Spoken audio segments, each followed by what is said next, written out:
সন্দেহভাজনদের ছবির সাথে forensic test করে মিল পেয়েছে দ্য ডিসেন্ট নামের একটি অনলাইন পোর্টাল। বুঝেন তাহলে এই দেশের আইন শৃঙ্খলা বাহিনীর অবস্থা কি? তবে আসামির তথ্য বের করতে না পারলেও গুলির তথ্য বের করেছে সিআইডি। সিআইডির তথ্য মতে হাদিকে গুলি করতে ব্যবহার করা হয়েছে 7.65 ক্যালিবারের গুলি।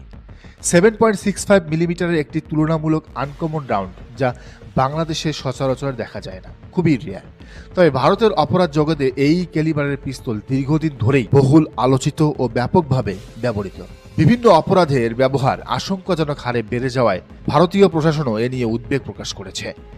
বাংলাদেশের অপরাধ জগতে সাধারণত সন্ত্রাসীরা যে অস্ত্রগুলো ব্যবহার করে সেগুলোর ক্যালিবার মূলত 9 মিলিমিটার ও 7.62 মিলিমিটার।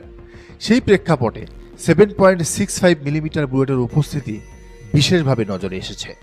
সিআইডির প্রাপ্ত তথ্যে বুলেটের ক্যালিবার বিশ্লেষণ করে নিশ্চিত হওয়া যাচ্ছে যে গতকাল